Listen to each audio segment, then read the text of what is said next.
Boa noite, seja muito bem-vindo ao ND, que hoje vai contar a história da Maísa Campos. Ela é chefe de cozinha e tem utilizado as redes sociais para inspirar seguidores. E sobre essa história, então, a gente conversa com ela mesmo, Maísa Campos. Tudo bem, Maísa? Seja muito bem-vinda ao ND. Como vai? Muito obrigada, Roberta. Muito obrigada pelo convite. Conta pra gente um pouquinho da sua história. Antes de ser chefe de cozinha, você era advogada, é isso? O que fez essa troca dos tribunais para a cozinha? O que te levou a isso? Sim, eu me formei advogada aos 22 anos e depois de me formar advogada resolvi estudar para concurso público. Eu vim de uma família de vários advogados e funcionários públicos, então eu estudei quase 3 anos para ser defensora. E no meio desse caminho eu participei do primeiro reality que o país veiculou no canal GNT, chamado Cozinheiros em Ação, na época apresentado pelo Olivier Anquier. E era um reality com formato de competição, no qual a gente ficava fora de casa, gravando ali de maneira bem exaustiva por dias. E eu fui despretensiosa, fui inscrita por uma amiga, porque eu sempre cozinhei, então ela falou, Maísa, vai ter um reality, eu vou te inscrever. Eu falei, não, de jeito nenhum. Ela foi lá, me inscreveu. Eu fui, cheguei lá sem saber muito o que eu estava fazendo. E depois de vários dias de prova, eu acabei vencendo o programa. Então, aquele sonho que eu tinha de, talvez, aquela projeção de futuro que a gente faz, que eu tinha pensado que eu ia ter uma carreira inteira como advogada, que quem sabe eu me aposentaria e trabalharia com comida. E Essas lá na previsões, frente, né? Um sonho muito distante. essas previsões que a gente faz com a vida, né, de longuíssimo prazo. Antes, então, a cozinha para você era um hobby. Era um super hobby, mas desde pequena eu já cozinhava, assim, nas reuniões entre amigos, no Natal na casa da minha avó. Eu já fazia coisas assim de gente grande, mesmo adolescente, mesmo pré-adolescente era fogão de verdade. Mas eu vinha de uma família muito tradicional, assim, minha mãe tinha um pensamento muito clássico para os cursos que a gente podia cursar, sabe? Então, isso não era trabalhar com cozinha não era uma possibilidade dentro da minha criação. Vou te perguntar, então, que a advocacia não foi uma escolha sua, pelo que eu entendi. Foi uma escolha da sua mãe, é isso? Foi nossa, foi conjunta. Eu era uma adolescente que gostava muito de ler, de escrever, de literatura, de história. Então, fazer um curso como de Direito, que era uma super indicação da minha mãe também, não me soava mal, assim, me parecia ser interessante. Então, foi uma coisa meio que... Eu fui influenciada, assim, por ela, mas eu fui com bastante vontade. Tanto é que eu cursei os 5 anos de faculdade muito satisfeita, assim, muito convicta de que eu trabalharia nessa área. Foi por causa de uma coisa muito inusitada que aconteceu que eu senti que eu tinha que mudar a minha rota. Mas se não fosse vencer um programa, talvez eu não tivesse largado direito, não. Exatamente esse é o ponto, né, Maísa? Você trocou a sua rota porque venceu, na verdade, não só participou, mas venceu um reality show, né? Então, assim, foi uma coisa muito gigantesca perto de algo que era só um hobby. Agora, hoje, a gente percebe que existem inúmeros programas voltados à gastronomia. A gastronomia assumiu um papel de relevância, né, que há anos atrás ela não tinha. Você acha que se hoje você tivesse que fazer essa escolha, você escolheria a advocacia mesmo assim? Ou já optaria de vez pela gastronomia? É difícil fazer essa regressão, né? Porque a nossa cabeça não é a mesma no momento em que a gente decidiu. A vida ela tem essa coisa instável, mas o que eu posso, respondendo a sua pergunta de outra forma, eu não me arrependo de jeito nenhum de ter feito a faculdade de Direito. Muito pelo contrário, eu acho que as coisas elas têm o curso tão natural delas, de maneira tão perfeita, que eu não conseguiria ser a profissional que eu sou hoje na gastronomia se eu não tivesse a faculdade de Direito. Eu prefiro pensar assim. Então, assim, se eu repetiria o curso, eu não sei, mas com certeza eu consigo agir profissionalmente com mais clareza, com mais segurança, muitas vezes porque eu cursei Direito. Agora, você que está inserida nesse meio hoje, mas o que que você identifica, por que que está tão em alta hoje? Todo mundo tem uma certa aptidão ou gosta, né, desses programas de cozinha, de culinária, de uma forma geral, e a profissão de chefe está em alta. É moda ou veio para ficar? Os dois, né? A gente tem as carreiras do momento, né? Sim, eu acho que primeiro de tudo é que, graças a Deus, a gastronomia ganhou a relevância que ela tem que tomar mesmo, porque comer é a coisa mais básica de todas as coisas, e que bom que todo mundo queira saber mais sobre o que está comendo, sobre o que está consumindo. E você percebe essa cultura alimentar em outros países. Não precisa ser a França só como exemplo, que a França é fora de base, ela é especialíssima. Mas, por exemplo, o Peru é um país que tem um super respeito pela gastronomia. Então, eu acho que isso veio para ficar, dá a devida importância para a nossa função, acho que também veio para ficar, mas talvez esse frisson de ser chefe realmente seja algo passageiro, porque, antes de mais nada, a carreira exige demais. Então, ela não é uma coisa de frisson, ela não se sustenta só com essa fugacidade, porque é uma entrega muito grande, né? Não tem Então, só o glamour, né? É muito mais do não, que somente o glamour. muito pelo contrário, tem muito menos glamour do que se imagina. Muito menos. Agora você mencionou aí um dos países, né, importantes aí quando a gente fala de gastronomia, que é a França. Você chegou a estudar na França também? Sim, eu venci o programa e, naquele momento, até perguntei para os meus jurados do programa, para Mônica Rangel, Ivan, Renata Vanzeto e para o Olivier também. Quando eu recebi o título, eu falei, bom, agora o que eu faço com isso, né? Eu já resolvi que eu vou largar o direito, mas será que eu vou estudar, fazer uma faculdade de gastronomia?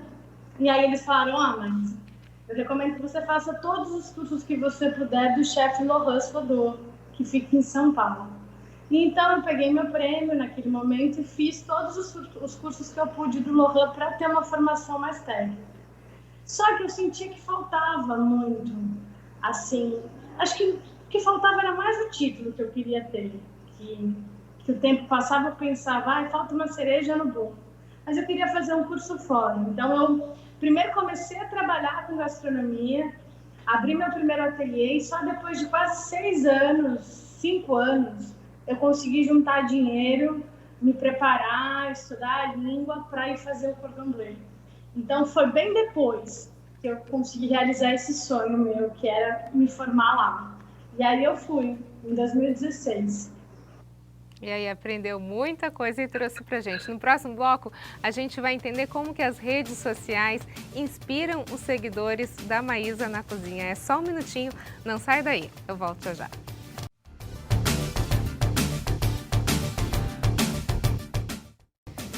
ND está de volta e o nosso assunto de hoje são as inspirações que vêm através das redes sociais. E hoje a gente está conhecendo a história da chefe Maísa Campos. Maísa, a gente conheceu um pouquinho da sua história, agora eu gostaria de entender como é que você utilizou, nesse momento de pandemia principalmente, onde as pessoas estavam isoladas em casa, como é que você utilizou as redes sociais, então, para instigar seguidores e trazer essa delícia da culinária para as pessoas? A rede social, na verdade, foi um recurso assim, de alívio que eu tive no começo da pandemia, porque eu dei aula todos esses anos e, de repente, eu me vi dentro de casa sem poder dar aula, sem poder trabalhar, porque eu parei por um período do meu negócio, eu fechei em absoluto. Então, eu falei, bom, eu vou usar essa rede que está aqui bombando, está todo mundo dentro de casa, está todo mundo desesperada, sem saber como preparar a própria comida, eu senti muito isso.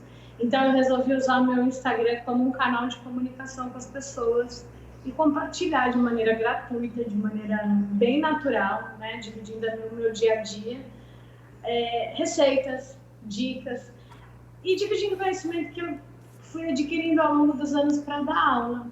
Então, foi para mim um presente, na verdade. Eu ganhei mais do que eu recebi, porque naquele momento foi algo que me fez muito bem, que me distraiu e não me deixou, contribuiu para não ficar triste por ter parado de fazer as minhas atividades.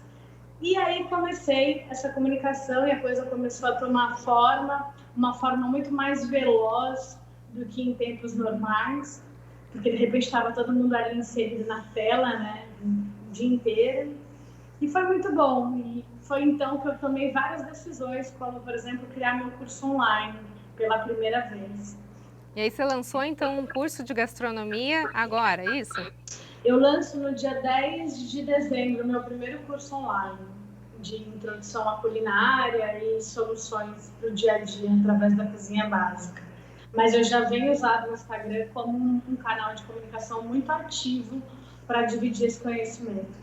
Eu acho que você tocou num ponto agora muito importante, porque quando a gente fala, né, com chefes de cozinha, vem aqueles pratos maravilhosos, mas pratos mais exóticos, pratos diferenciados. E é muito difícil a gente, às vezes, ter algum curso que ensine o beabá da cozinha. E às vezes as pessoas não se interessam porque elas não têm nem a base, né, da cozinha, a base de sobrevivência que eu falo. Esse seu curso vai trazer essa base de sobrevivência? O meu curso é justamente sobre essa base de sobrevivência, que é uma das coisas que eu mais acredito ao ensinar a cozinha, né? Porque o meu público sempre foi muito...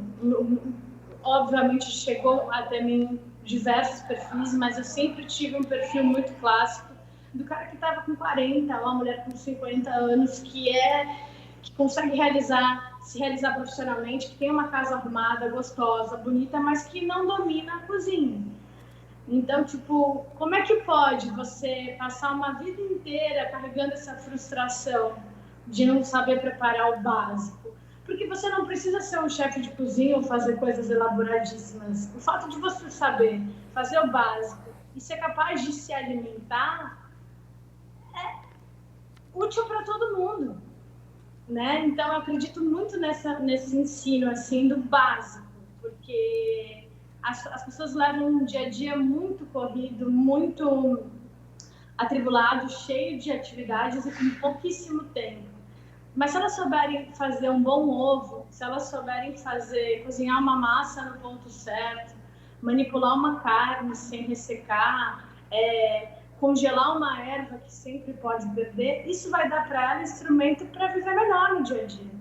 Ela não precisa ser um grande chefe ou fazer jantares esplendorosos, mas ela vai ser muito bom para ela se ela souber dominar o básico, né? E nesse domínio do básico, a gente fala também de questões relacionadas à alimentação saudável, ou são todos os tipos de pratos que você ensina?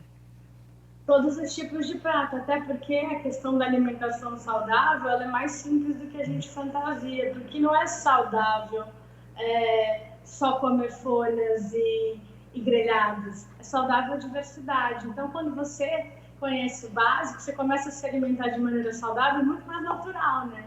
Sem rotular, porque você começa a manipular melhor um legume, porque você sabe preparar uma marinada diferente para uma carne, então você contribui com o valor nutritivo porque você está usando especiarias.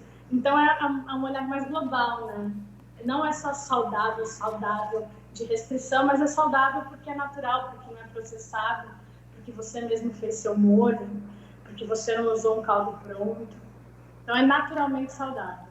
Tem em alguns casos, né, as pessoas que amam a cozinha usam a expressão que cozinhar é uma terapia. Para quem não gosta de cozinha, a cozinha é um local de estresse. Eu acho que é exatamente para esse nicho aí que você está fazendo esse curso, para essas pessoas que sentem na cozinha um local estressante porque não sabem fazer ou não entendem, às vezes, a importância de saber fazer de forma simples, rápida, o seu próprio prato. Você mencionou agora há pouco, Maísa, que um dos pontos aí do perfil que você traçou das pessoas que procuram os seus cursos são pessoas que às vezes já têm mais de 40 anos, estão na sua casa, estão bem estabelecidos, mas às vezes não têm tempo, né, ou nunca se interessaram por aprender. O tempo é um fator essencial para quem precisa aprender agora? Assim, são pratos que exigem muito tempo ou são pratos rápidos?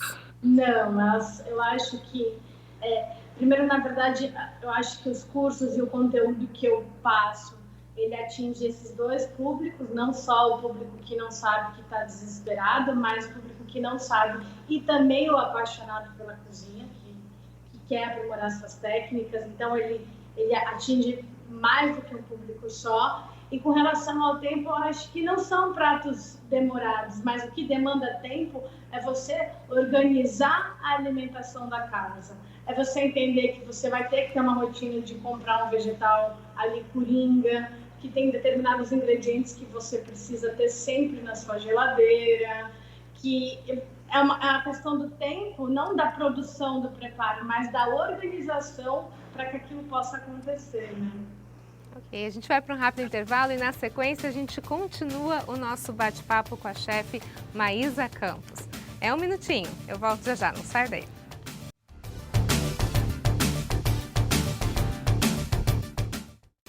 O ND está de volta. O nosso assunto de hoje são redes sociais, como as redes sociais têm inspirado os seguidores na cozinha. Sobre isso a gente está conversando com a chefe Maísa Campos. Maísa, falando um pouquinho do seu curso, eu gostaria de falar agora um pouquinho sobre o seu projeto social. Você foi já advogada, hoje é chefe de cozinha, já viajou pelo mundo, tem ensinado as pessoas através do Instagram e também tem um projeto social, é isso? Sim. Eu comecei o Casa Solidária em abril desse ano, no auge da pandemia. Eu ainda estava sem trabalhar na cozinha, estava só ensinando o conteúdo online. E eu pensei que era meio que uma obrigação minha, já que trabalho com comida, a agir diante do cenário de caos que a gente teve que lidar, né? Então, eu iniciei a arrecadação, eu juntei algumas alunas, algumas amigas, e nós começamos a fazer distribuição de marmitas naquele momento, logo no início da pandemia. E passamos a distribuir bastante comida, toneladas de comida por mês. Era uma ação semanal em que a gente fazia essa distribuição. E aí, ao lado disso, a gente também arrecadava os não perecíveis para fazer a montagem das cestas básicas. Então, a gente trabalhou esse ano inteiro em cima desse projeto. A distribuição de quentinhas a gente interrompeu quando muita gente começou a fazer as quentinhas também. A gente preferiu focar, a gente entendeu que já tinha uma parcela de pessoas que estavam atendendo essa demanda e a gente resolveu focar na montagem das cestas. E a gente continua esse trabalho de montagem e distribuição de alimentos para o pessoal, que foi muito impactado, né? Teve renda muito impactada com tudo isso que a gente tem vivido. E quem quiser ajudar ainda nesse projeto, como é que pode contribuir doando alimentos? Isso, a gente aceita alimentos não perecíveis aqui no endereço da Casa 147, que fica na rua Tocantins 147, de terça a sábado, das 8 às 16. Então, quem quiser contribuir nesse momento, que ainda é um momento muito importante, né? A gente ainda vai ter alguns meses aí pela frente, muita gente necessitada pode contribuir, então, ajudando o projeto da Maísa. Agora, Maísa, voltando àquela questão das redes sociais, que eu acho que esse é o grande enfoque, né, de todo esse momento da pandemia, que você meio que se redescobriu através das redes sociais. O que foi mais marcante para você nesse período todo? Das redes, você diz? Sim. A quebra de paradigma de que o conhecimento não é tão bom quando feito online, porque nós tínhamos, né, essa ideia de que o online era uma segunda opção. E o online ganhar essa voz, eu acho muito legal, porque a gente rompe barreiras, a gente economiza tempo, economiza-se custo, então pode tornar o conhecimento mais democrático. Eu digo isso porque eu dei aula presencial durante todos esses anos e hoje eu tenho certeza que o meu curso online vai conseguir atingir várias pessoas que antes eu não conseguia atingir por uma questão de preço, porque ele vai ser um preço mais acessível. Então é isso, essa voz ativa do ensino à distância, eu acho que foi um super ganho para todos os segmentos. É, uma palavra muito importante que você utilizou agora, que é algo muito democrático, né? Você consegue atingir pessoas diferentes, em locais diferentes, com o condições de acesso. parcelamento que as Sim. próprias plataformas disponibilizam. Então, parcelar é sim uma opção para a pessoa que quer aprender e nunca conseguiu ter o dinheiro à vista. Então, acho que é muito legal. É um movimento que veio para ficar. Isso eu acho que veio para ficar.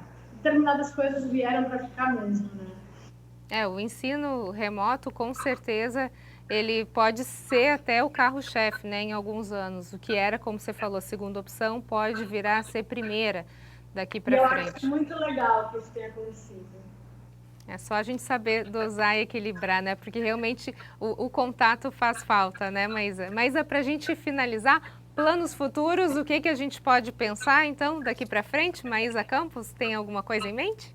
Sim, sempre, né? A gente não para, a gente que empreende é movido por essa vontade de criar o tempo inteiro. Mas os meus cursos online é um projeto que eu estou entrando de cabeça e eu tenho tanta coisa para dividir e quero ver no próximo ano todo esse conhecimento se espalhando aí Brasil afora e para fora do país também. Então podem esperar bastante conteúdo no online, muito curso diferente e a Casa 47 também sempre inovando aqui para atender as pessoas no dia a dia. Ok, Maísa Campos, muito obrigada pelas suas informações, sucesso aí nos seus projetos e vamos aprender a cozinhar, né? Pelo menos o básico, para a Pelo gente menos o sentir básico. autossustentável. É isso aí, muito obrigada. O Obrigada a você. ND fica por aqui, uma ótima noite para você. Fique agora com o Jornal da Band. A gente se vê.